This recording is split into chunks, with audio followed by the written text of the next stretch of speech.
మిత్రులారా, మనం తెలుసుకోవాల్సింది, రేవంత్ రెడ్డి గారు ఒక రెడ్డి బిడ్డ ఉండి ఇలా 42% రిజర్వేషన్ కోసం ఎంత తప్పిస్తున్నారో మా మంత్రివర్గ సభ్యులకు తెలుసు.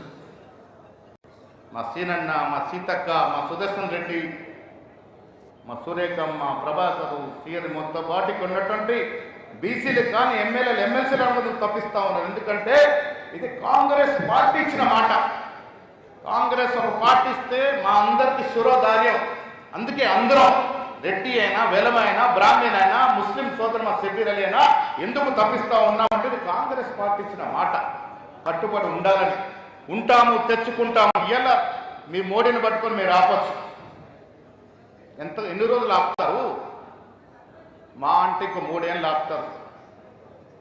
తర్వాత కేంద్రంలో వచ్చే ప్రధానమంత్రి ఎవరు బిడ్డ? రాహుల్ గాంధీ. టెంపరీగా ఆపగలుగుతారా మీరు? పర్మనెంట్గా ఆపలేరు.